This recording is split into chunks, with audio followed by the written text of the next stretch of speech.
You are an Ironman.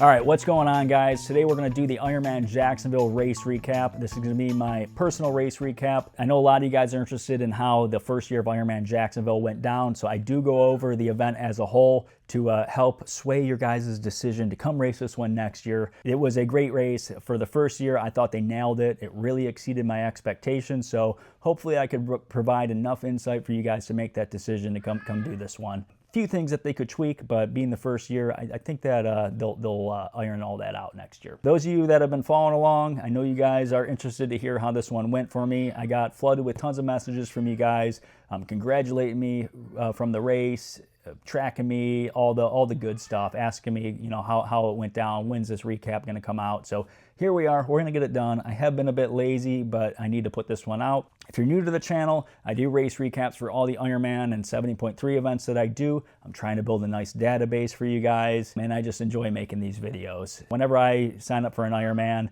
I'm getting on YouTube, looking up other people's videos to get some motivation going for myself. So here I am, returning the favor. Also on my channel, I do weekly training vlogs. I did a training vlog series for Ironman Jacksonville. I've been doing this Chasing Kona vlog series because I've been trying to get a Kona slot. So we'll see how everything went down at Ironman Jacksonville for me. We'll get into this one. So as always, I like to start off these videos showing off some of the stuff that they give you with your sign up. This $1,000 Ironman backpack. It's a new design, split in the middle or whatever. I might actually keep this one. That's my 12th Ironman backpack now. I got my race bib. I was bib number 232. Pretty good number there. I always keep my wristbands. I thought that they gave me a special gold wristband, but everybody got these. So nothing special there. And I always get a bumper sticker. I'm getting way too many of these, but I put them on my bike rack on the car now. So I don't know. Makes me look pretty crazy out there in the parking lot, I think. And then I got this little guy. This is their, I don't know if this is a new mascot, but I bought that little stuffed mascot guy for the wife because I knew that would annoy her. So that's what I do. And then I got this swim cap too. I didn't swim in this. I had to swim in the gold all-world athlete swim cap, of course. But I do like keeping these. So I could wear this at the pool and everybody will know that I am an Ironman. Anyways, that's some of the stuff. I got some other stuff to share. We'll get into that as we get into this race recap. Oh yeah, the coffee mug. So it's 9 p.m. right now, so I'm drinking decaf coffee for this video, only to show off the mug. So, got to do something here, right? But anyways, the race, I did put out a race week vlog for this one. So if you want to hear about some of my happenings throughout race week, some of the athlete check-in, all that good stuff. There was a pretty cool little race week vlog that I put out. You can check that one out. If not, no big deal. Stay tuned for this one, and we're going to get into it right now. Let's start with this swim. The race start time was 7:30 in the morning, which is a little bit later than Ironmans usually start. But this swim, it's in a tidal river. So the tide, it has current that goes in and out, so forward and back. And they tried to time the race start to go so that we're swimming with the current, with the alligators, with the sharks. They did a pretty okay job of that. It's not going to be perfect. There was a sweet spot to get in the water. The people that got in the water at like 8 o'clock or 8 o'clock or later got the most current benefit right from the get-go. And then the people that got in right away at 7:30 got the least current benefit. For me, I never jump in the water right away anyways. I got in the water at 7:45, which gave me kind of like a happy medium. We kind of found this all out more after the race, once you hear everybody's, you know, how the race went for everybody, and you kind of see some of the splits go down. You kind of know where everybody was at. But yeah, so for me, I hop in the water. It's non-wetsuit. I'm wearing my swim skin. I hop in the water and I get watch beep updates every 500 yards. So the first 500 yards, I look at my watch and it was like 9 minutes something, which is pretty much slower than how my normal pace for an Ironman. And I was just like, okay, we're in for a long day. We got tricked. This is not a fast swim. Like race week, we heard that somebody, the swim director or whatever, did the swim in 46 minutes. And, oh, we're going to have the fastest swim of our lives. And that first 500 yards, I'm like, yep, you got fooled. Mind you, I didn't sign up for this race to have a fast swim and all that. I signed up for it because I was interested in it, and I'm chasing a Kona slot. So that's my goal for the race. But anyways, my next 500 yards, another 9 minutes. And I'm just like, okay, let me try to pick up the pace, try to get a honest swim out of myself here. For half Ironmans and full Ironmans, I don't want to say I don't try in the swim, but I conserve energy and I almost warm up for my race in the swim. And I go with something that's just smooth and almost effortless. Try to keep the heart rate down. But today I'm like, you know what? Let me turn it up a little bit and try to get the best out of myself today. So I do that, and then probably around 2,000 yards, I start to feel my body position get a little bit more streamlined. My legs, my body's flattening out a little bit more. I'm feeling a little bit of this current come in now. That almost like gets my brain to try even harder now, because I'm swimming with better form with a little bit of this current start to come in. And I got this, whenever I swim, I got this long, smooth stroke, swim stroke. That's what I feel. I don't have a high cadence turnover. I'm pretty slow with my arms, and that almost started to complement how this current was carrying me through the water. It almost benefited me to have this slower, glidey swim stroke. But yeah, so the next, every 500 yards, it got a little bit quicker, and I was starting to do like 6 minutes per 500, that's the fastest 500s I've ever done. I'm like, we're going now. We're gonna get a maybe a sub 1 hour Ironman swim split here, which would be phenomenal for me. My swim PR in an Ironman is 1 hour and 9 minutes. So I crossed 4,000 yards, and I'm probably 55 minutes or so. I'm like, we're getting it. Where's the finish? I don't see the finish anywhere. I'm like, is it that next buoy? And I get to the next buoy, and it's like, no, that ain't it. Then I finally spot the finish. I get out of the water. I peek at the watch. I did 1 hour and 3 minute swim. The actual time was 1 hour, 3 minutes, 6 seconds. That is a 1:24 per 100 pace, which I cannot swim that in open water. And the actual swim distance was 4,500 yards. So we swam an extra 300 yards, but we did get a faster swim. So that's more than fair for me, and I feel like I banked a little bit of time for my time goal in this race. We did have a pretty long run to transition. It was maybe a third of a mile, but they laid down the red carpet from the swim exit all the way down the road, all the way into transition. We had this red carpet to run on. They did a great job with that. I was really happy that they did that. Kind of saved the feet from running on the asphalt and whatnot. So kudos to them there. I thought that everything with the swim and all that, we did get some current. They timed it well. Awesome job. They shuttled us in the morning, they shuttled us from the transition area all the way to the swim start. So that was pretty seamless. I heard that, that body of water is not great to swim in or whatever, but hey, I enjoyed that swim. So it was a little bit of salt water, so a little bit of buoyancy there too. I think it's a pretty fair swim. So I'm happy with that. My heart rate in the swim was 140 beats, which is higher than any Ironman heart rate I've had. But again, I did try a little bit harder this time. So maybe that faster time for me, maybe some of that was my effort too, but I definitely got some current assist. But anyways, I'm going to keep rambling on this swim. Let's get us into the bike here, into transition. My transition time was, I think, around 6 minutes. It may have been 4 minutes, and maybe T2 was 6 minutes, but I'm not sure. But anyways, we're going to get on this bike. This bike course, 112 mile, ride. We're familiar with the Ironman distance. I'm expecting a fast bike split here.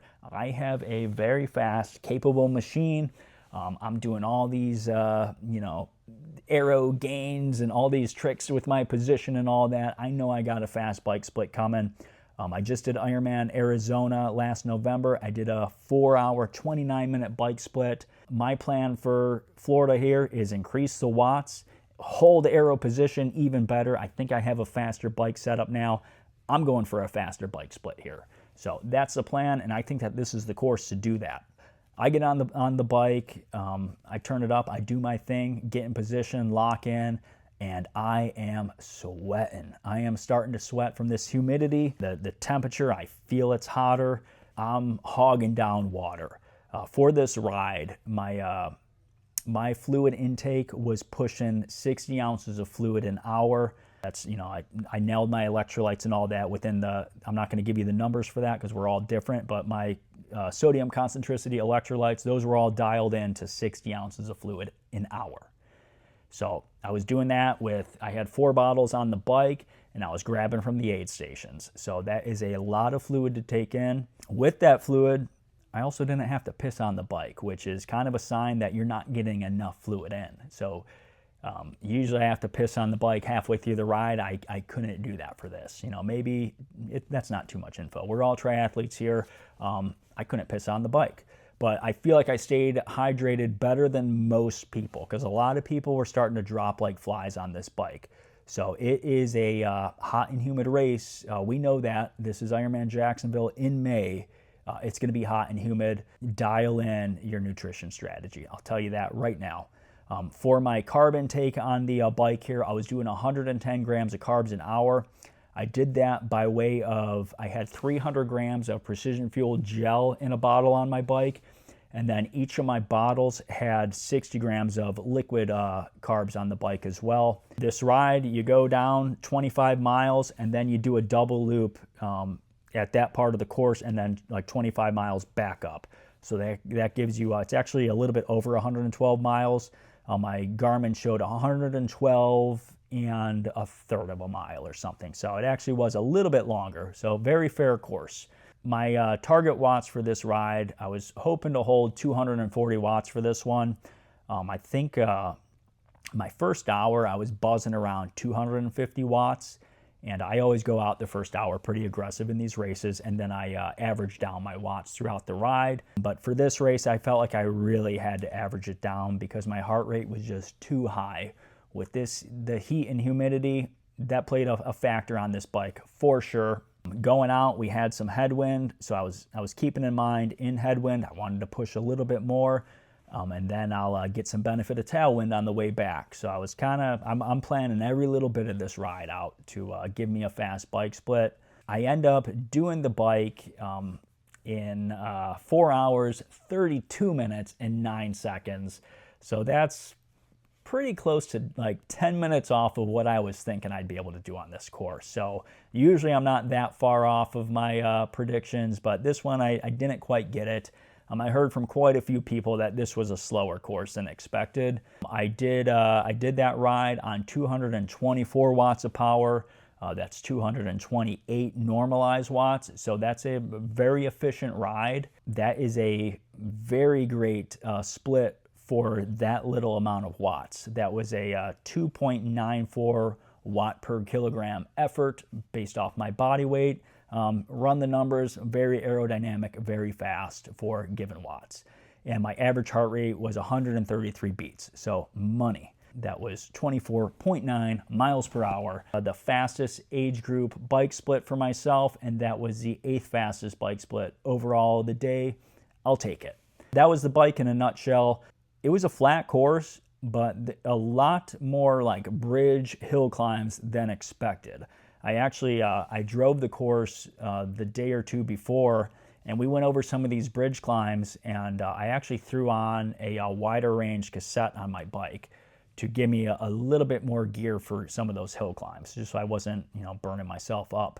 So maybe pre-ride the course, maybe plan some different gearing or whatever. It's nothing too crazy. If you're a great cyclist, you could crank out these hills or whatever. Nothing too crazy. Let me backtrack on the bike a little bit.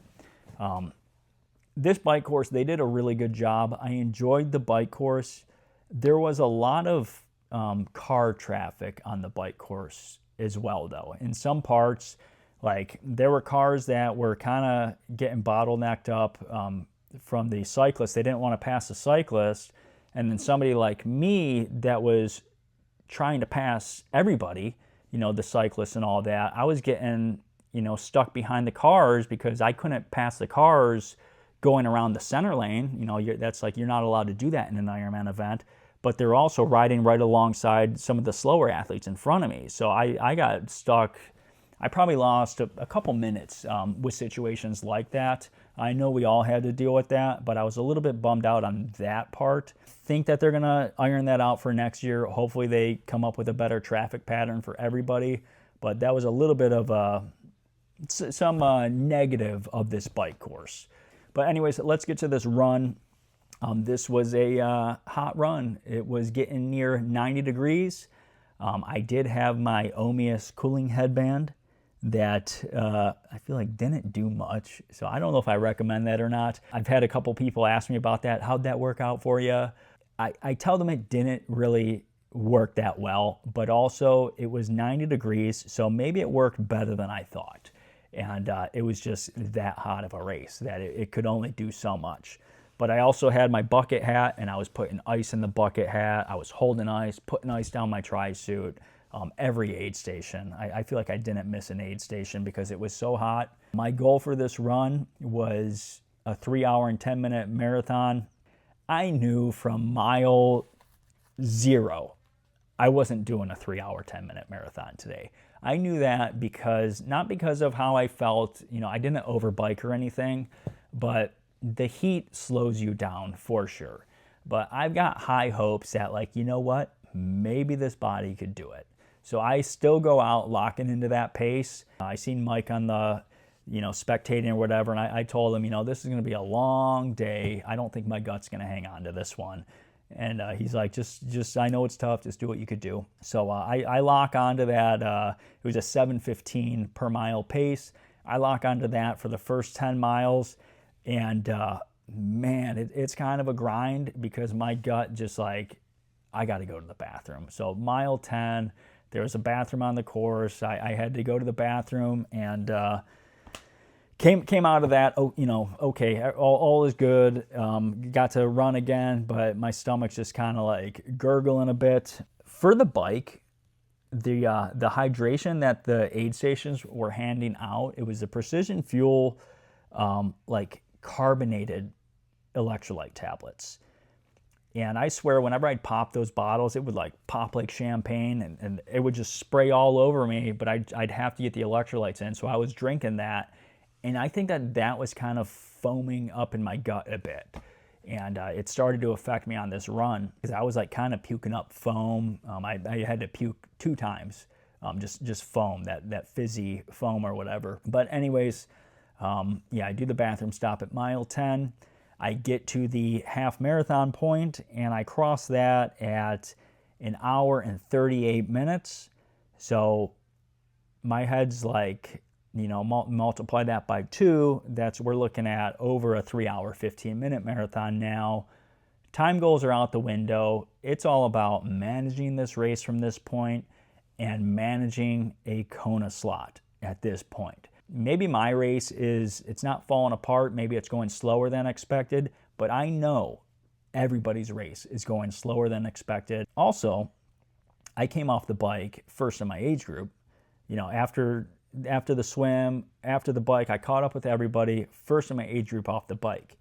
By this mile 13 point, half marathon point, I'm holding 3rd in my age group. I think I'm 9th or 10th overall. That motivates me. I'm like, we're in this race. We're in this, freaking thing. Let's grind. Just clicking off the miles, one by one, aid station to aid station, do what I can, managing this race. I know I'm slowing down, but I know I'm holding position, and position is what we're here for. Overall time is what we're here for. I'm not trying to, waste seconds or anything if I don't have to, but I'm managing well, and we're going to get to the finish. It was a grind. There's not much for me to tell you about this run course. The run surface in certain areas kind of sucked. It was like uneven bricks and pavers and stuff like along the waterfront. It like hurt my feet to run on a lot of that. And then they had this pedestrian bridge that we ran up, and then we had to spiral down. And that, I hated that. I absolutely hated that. We had to do that 4 times. It just felt like you were like rolling your ankles as you were spiraling down this thing. Not my favorite run course, not the worst. The neighborhood really came out though. They had their hoses on, the sprinklers, spraying you with water and all that. A lot of crowd support on the run course. It was a 3-loop course. I don't like 3 loops. It's just those are really long loops. I'd rather have 2 or 4 loops. That's just my personal preference for this marathon. I got to my last loop, and I got a little bit of like free energy knowing that this was the last time I had to go through every little section of this course. So it's almost like I'm erasing the course on my way to the finish, and that's just like kind of turns me up a little bit. It turns the legs on a little more, pick up the pace. And speaking of laps, actually, this was a little bit goofy. I thought this was kind of dumb at first. They gave us these bracelets. Every lap you completed, they'd give you a bracelet that you'd have to wear so that you knew what lap you were on. And I thought that this was so dumb because we got trackers and all that. But looking back at it now, these are pretty cool little souvenirs to have. So I don't know. Maybe I'll give these to some of the fam that were there or whatever. I kind of appreciate this a little bit more now after the fact. Just having a little, like I say, takeaway from this race. But anyways, I round out my third lap. I see the finish line. Always a great feeling seeing that finish line. And you get to that, finish line carpet, and like all your pain goes away. And I see the fam, turn it up, go through the finish, give them a flex, and I come through the finish. 9 hours, 11 minutes, 5 seconds for my overall time. I really wanted to go sub 9 hour in this one. It just wasn't going to happen. That will be a future goal for sure. My marathon run here was 3 hours, 25 minutes, and 3 seconds. That was the 4th fastest run in my age group, 24th fastest run overall. So out of 1,400 people, that's not too bad. My heart rate for that run was 146 beats, so kind of right where I would expect it. That was my race here in Ironman Jacksonville. That gave me, I did hang on to 3rd in my age group. I got the 3rd place trophy here. These are always really cool to get. Always appreciate getting on the podium in these races. Yeah, 3rd in my age group, 12th overall. The finisher's medal here. And yeah, with that, I was really hoping that would be enough to get me a Kona slot. So we went to the awards the next morning where I got my award and whatnot. We waited for the slots. I was sitting like 26 in the age graded results.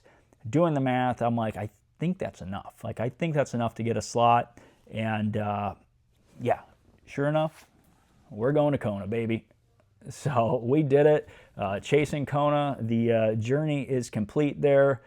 We will be there October 10th this year. We already booked the Airbnb and whatnot. We got to get some flights.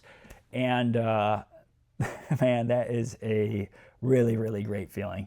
I've busted my ass for a bit for that one, and I'm happy to get it done. And we got the World Championship coin here. They give these out, and yeah, that's it. Yeah, as for what's next, I'm having short course summer. I'm going to be doing some sprint and Olympic distance triathlons. We're going to be doing a nice little threshold block here for summer. Try to get some speed going before we turn back up the volume for Kona. We're definitely going to be doing a Kona vlog series, and I hope you guys stay tuned and follow along for all that. Yeah, I hope you guys got some type of insight out of this race recap here. I know I kind of drag you guys along through all my data and whatnot. Some of you guys like that. Some of you guys just want to hear the ins and outs of Ironman Jacksonville. Again, this race absolutely exceeded my expectations. I thought Jacksonville was a pretty awesome city. I never really knew that. I've actually been here a few other times. Some I've been here for BMX. I've been here, there was a motocross track in Jacksonville, but I haven't ever been in the city like that. And there was a little bit more to see than I thought. So I thought it was pretty cool. I hope the city and the residents embrace this so we can have this race here for, quite a few more years, and we can all experience it. So always exciting to have a new Ironman event, especially in the States here. So that's it. That is my race recap. As always, I thank everybody for tuning in, following along, liking, commenting, and subscribing. If you're new here, consider doing that, and I appreciate that. So stay tuned and stick around for more.